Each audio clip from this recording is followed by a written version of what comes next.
এখন DPP ready করতেছি। ওই ডিপিপিতে কিন্তু গুলজার খাল আছে, সেটা আমরা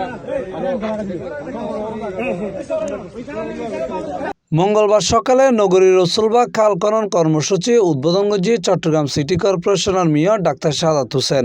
বর্ষা মৌসুমের আগে জলাবদ্ধতা নিরসনে বিশেষ খাল খনন অভিযানের অংশ হিসেবে এই কার্যক্রম শুরু করা হয়। মেয়র জানায়, সেনাবাহিনী ও পানি উন্নয়ন ব্যুরো চলমান মেগা প্রকল্পের পাশাপাশি চট্টগ্রাম সিটি কর্পোরেশনের উদ্যোগে 3640 হাল পরিষ্কার ও পুনরুদ্ধারের দায়িত্ব লইয়ে এটা আমাদের একটা দায়িত্ব আমি মনে করি, এবং শহরটাকে সুন্দর রাখতে হবে, জলাবদ্ধতা মুক্ত রাখতে হবে। এই এলাকাটাকে জলাবদ্ধতা মুক্ত রাখতে হলে এই পুরো অংশটা যেটা আপনারা দেখেছেন পুরাটা ইনশাআল্লাহ আমরা ক্লিন করে দেব। প্রথম দফে গুলজার হাল সহ সার্গ গুরুত্বপূর্ণ হাল খনন ও পরিষ্কার কার্যক্রম শুরু হয়ে আমরা প্রায় 600-700 নালাকে আমরা অ্যাড্রেস করতে চাচ্ছি, এবং 700 নালাকে আমরা ক্লিন করার জন্য চিন্তা করছি। এনে কিন্তু মানুষ পানির মধ্যেই ছিল।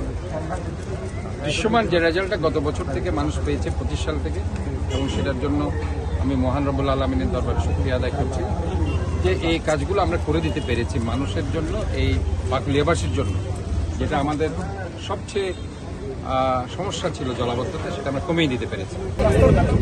পরিদর্শন হলে মেয়র অভিযোগ করে হয় কিছু প্রভাবশালী ব্যক্তি ও শিল্প প্রতিষ্ঠান হাল দখল করে স্থাপনা নির্মাণ করায় স্বাভাবিক পানি প্রবাহ ব্যাহতর।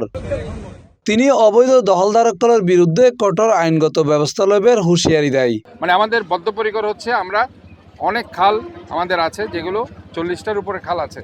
মানুষ মনে করছে 21টা খাল না, এটা প্রায় আরো 40টা খাল। আমি নিজে দেখেছি অনেক খালের উপরে প্লট করে ফেলা হয়েছে, বিল্ডিং উঠে গেছে। আমি চানগাঁওতে বললাম, তো আমি এদিন চানগাঁও পুরো এলাকা ঘুরেছি। চানগাঁও আপনারা দেখবেন সেখানে বামুনশাহী খাল আছে, বামুনশাহী খালের পাশে আরেকটা মরাধরা খাল বলো এখানকার এলাকার লোকজন, মরাধরা খাল বলে এই জন্য সেখানে খালের উপরে প্লট উঠে গেছে, খালের উপরে প্লট হয়ে গেছে, খালের উপরে বাড়ি উঠে গেছে, খালের উপরে থানাওয়ারা কর্পোরেশন তাদের আবাসিক এলাকা করে ফেলছে, খালটাকে সংকুচিত করে ফেলেছে। এভাবে গত 17 বছর আওয়ামী লীগ সমস্ত খাল দখল করে ফেলেছে। এই খাল দখল থেকে আমাদেরকে ফিরিয়ে দিতে হবে। আমাদের মাননীয় প্রধানমন্ত্রী জননেতা তারেক রহমান উনি বদ্ধপরিকর এই খাল খনন কর্মসূচির মধ্যে দিয়ে গ্রামে আবারও কৃষি বিপ্লব ঘটাবেন শহীদ প্রেসিডেন্ট জিয়া রহমান মতো, আর শহরে এই খাল খনন কর্মসূচির মধ্যে দিয়ে জলাবদ্ধতা দূর করবেন এবং জনগণকে স্বস্তির দিকে নিয়ে আসবেন। এটাই আমাদের মাননীয় প্রধানমন্ত্রীর মুখ্য উদ্দেশ্য, এবং এই উদ্দেশ্য চরিতার্থ করার জন্য এবং এই উদ্দেশ্যকে সাকসেসফুলি সফল করার জন্য আমরা মাঠ পর্যায়ে যারা মেয়র আছি, আমরা যারা এমপি আছি, আমরা যারা মন্ত্রী আছি, আমরা কাজ করে যাচ্ছি। ইন্ধি বর্জ্য ব্যবস্থাপনার দুর্বলতারও জলবদ্ধতার অন্যতম হারণ হিসেবে উল্লেখ করে মেয়র হয় নগরীর প্রত্যেক দিন প্রায় 3200 মেট্রিক টন বর্জ্য উৎপন্ন হইলেও বর্তমানে সংগ্রহ করা যায় প্রায় 2600 মেট্রিক টন। ফলে বিপুল পরিমাণ বর্জ্য নালা নর্দমা ও রাস্তা তাহিজার। সুন্দর রাখতে হবে, জলাবদ্ধতা মুক্ত রাখতে হবে।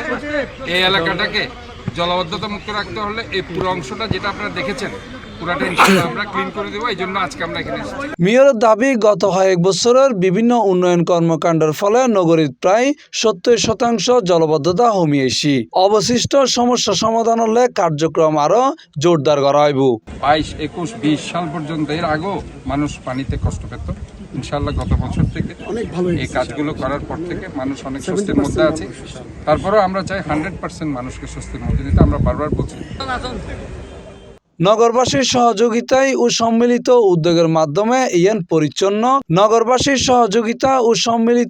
উদ্যোগের মাধ্যমে একখান পরিচ্ছন্ন বাসযোগ্য এবং জলবদ্ধতা মুক্ত চট্টগ্রাম গড়ে তুলিবার আশাবাদ ব্যক্ত করেছি চট্টগ্রাম সিটি কর্পোরেশনের মেয়র ডাক্তার সাদাত হোসেন।